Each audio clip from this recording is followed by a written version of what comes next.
Algumas semanas atrás, o vídeo de uma brasileira casada com um norte-americano viralizou na internet. Várias pessoas fizeram um react dessa história, inclusive saiu até em portais de fofoca, como Metrópolis.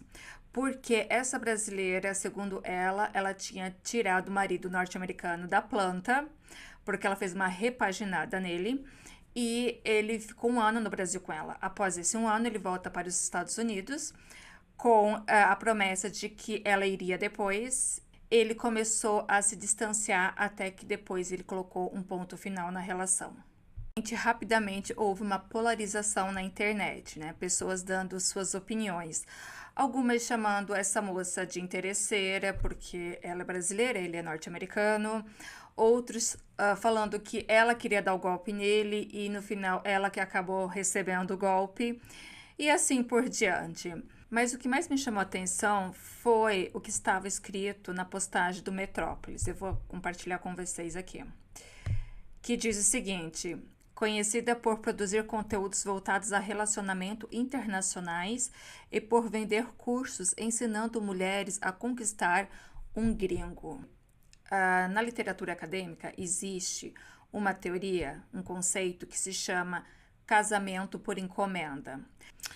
A literatura acadêmica, quando pesquisa esse tipo de relacionamento, eles vão muito além da questão de afeto, amor, parceria, tá? Eles pesquisam, tentam descobrir outros fatores que fazem acontecer esse tipo de união. E existem vários fatores, mas os fatores assim mais prevalentes são pobreza, são pessoas que querem sair da pobreza, são pessoas que muitas vezes querem ter oportunidade em outro lugar, porque no seu país não tem tantas oportunidades. Tem muitos casos de mulheres que são divorciadas e dependendo do seu país, dependendo da sua cultura, o divórcio não é bem visto. Mulheres que são divorciadas e que têm filhos muitas vezes são discriminadas pela sociedade local. Então, como uma alternativa, elas desejam se unir com homens de outros países, de outros continentes, que têm uma visão mais aberta sobre isso.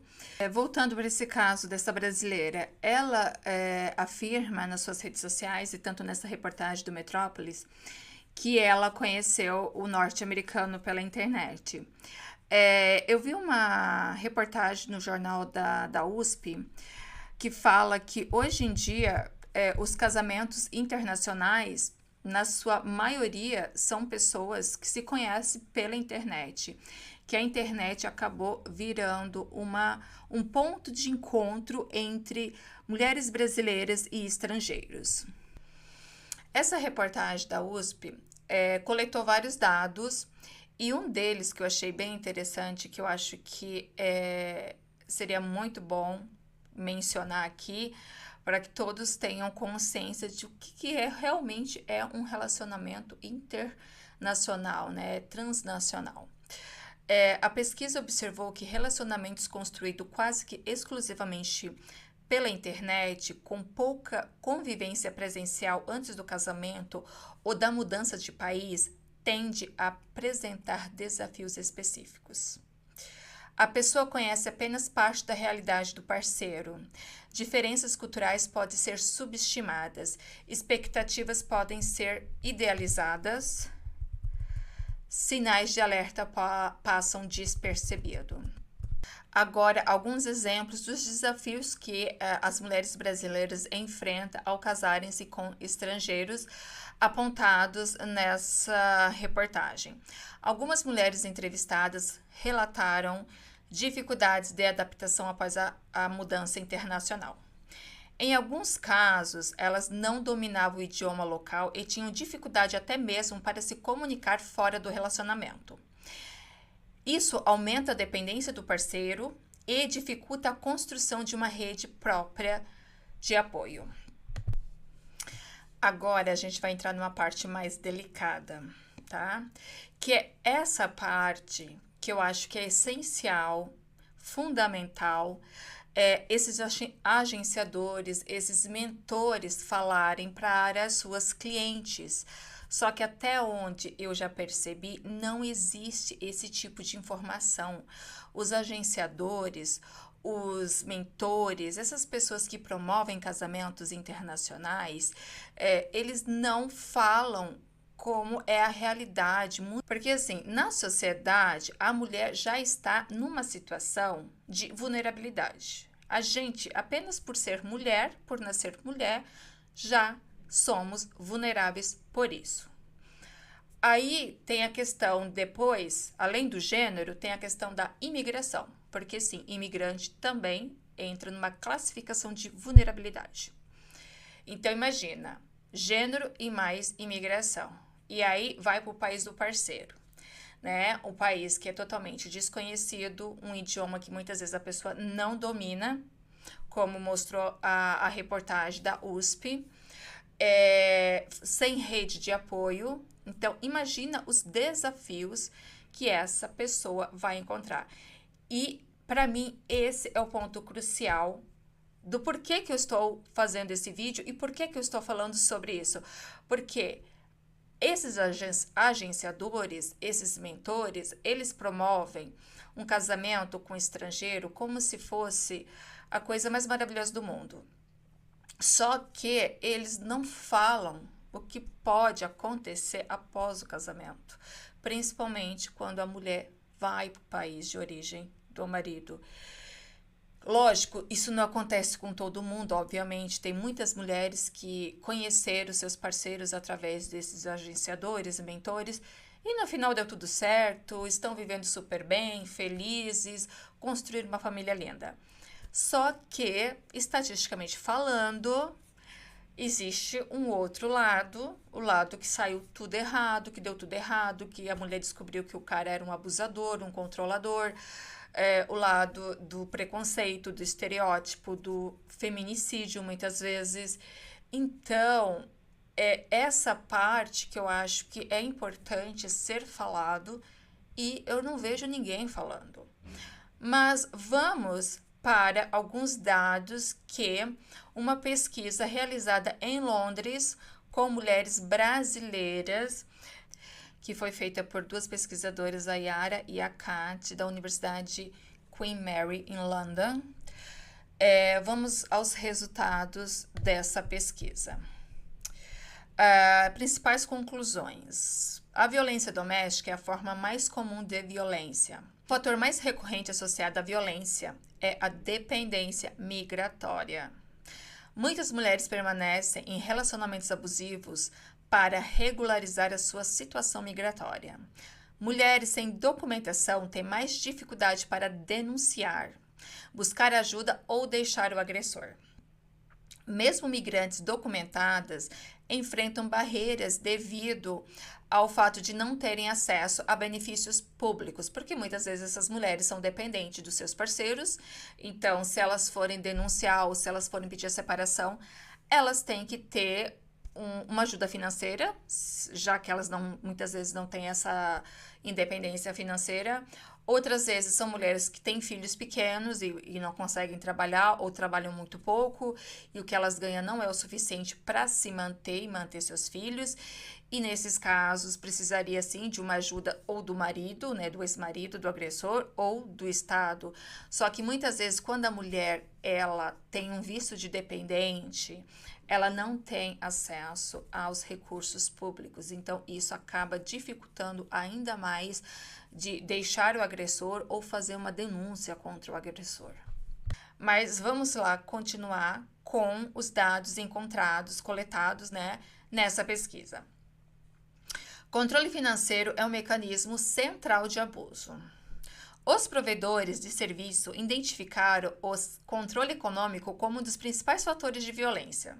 Controle de dinheiro da família, dependência financeira da vítima, retenção de salários, exploração laboral e servidão doméstica. Até servidão doméstica tem, viu?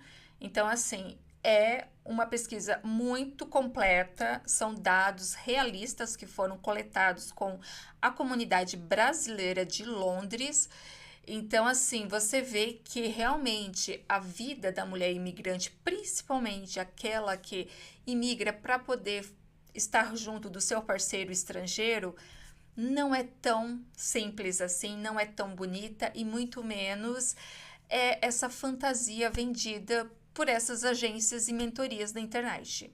Porque esses agenciadores e esses mentores da internet, eles falam só do lado bom, porque de fato existe também seu lado bom.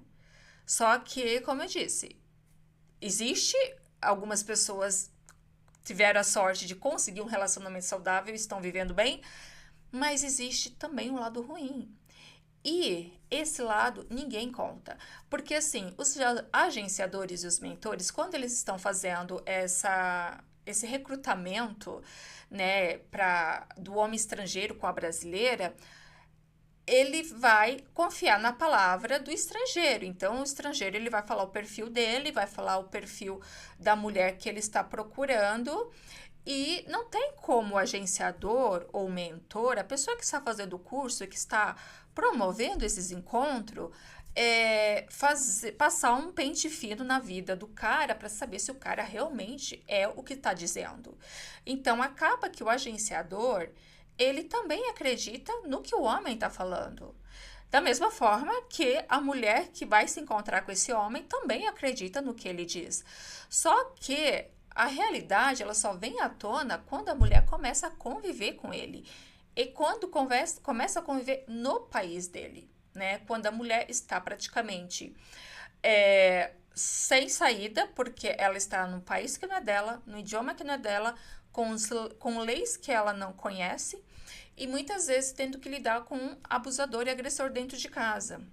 Então, essa é a parte que esses agenciadores deveriam avisar que é possível, ou até mesmo eles deveriam dar um suporte extra caso isso vier a acontecer.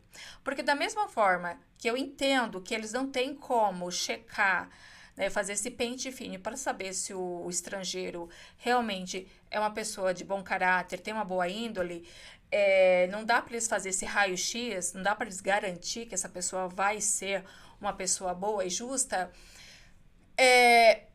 Então, que ao menos eles pudessem dar esse tipo de suporte caso as coisas não aconteçam como deveriam acontecer. Só que eu não vejo isso. E é isso o que me preocupa e é isso o que as mulheres têm que ficar atenta, porque existe inúmeras pesquisas apontando o quanto mulheres imigrantes sofrem, principalmente aquelas que vêm para cá, para a Europa ou que vão para os Estados Unidos, na promessa de viver um casamento feliz. Mas, enfim, vamos voltar aqui às pesquisas.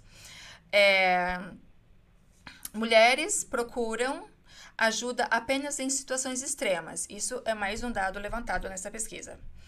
A busca por apoio geralmente ocorre como último recurso quando a violência se torna insustentável, há risco para os filhos, a mulher percebe que não consegue resolver a situação sozinha. Barreiras para denunciar. Os principais obstáculos identificados foram vergonha e estigma. A gente vai falar um pouquinho sobre estigma.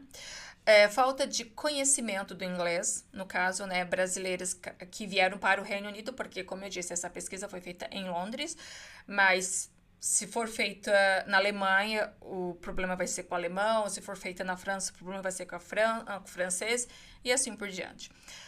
Medo da deportação, dependência econômica e medo de perder a guarda dos filhos. Eu acho que essa de perder a guarda dos filhos talvez seja a que mais a mulher teme, viu?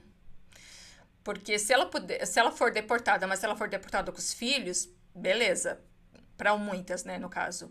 Mas, por conta da Convenção de Haia, provavelmente as crianças não vão poder sair do país no qual elas nasceram e estão crescendo.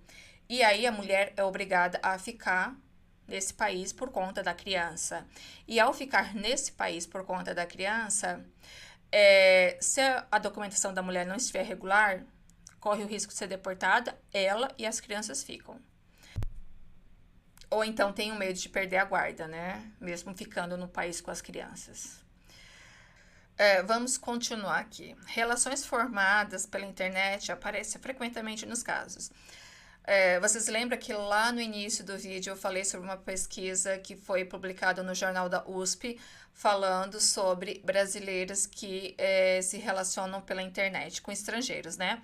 Pois bem, essa pesquisa, como eu disse, foi feita em Londres e essa pesquisa também relata que existe uma frequência muito grande desses casamentos terem acontecido através de encontros pela internet. Os pesquisadores identificaram diversos casos em que mulheres conhecem os parceiros online e migraram para o Reino Unido após o relacionamento, tornaram-se dependentes do parceiro, posteriormente sofreram violência física, psicológica, sexual ou econômica. Um outro dado muito relevante que esse estudo coletou foi o sistema judiciário do Reino Unido. O sistema de justiça nem sempre atende adequadamente às vítimas. E o porquê que isso acontece? Segundo esse estudo, isso acontece por conta das dificuldades para a obtenção de justiça, barreiras culturais e linguísticas, falta de compreensão das necessidades específicas das mulheres imigrantes e percepção de impunidade dos agressores. Resumindo, os 3 fatores que mais aparecem ao longo de todo o estudo são dependência migratória, documentação irregular, dependência e controle financeiro, isolamento social e barreiras linguísticas. Segundo os autores, esses elementos se combinam para aumentar significativamente os riscos de violências e dificultar que mulheres brasileiras em Londres consigam acessar proteção e apoio. Nessa pesquisa, das mulheres brasileiras em Londres, também tem uma parte que eu achei muito interessante, que diz o seguinte: muitas mulheres relatam que o parceiro se torna o único tradutor, mediador cultural e contato social.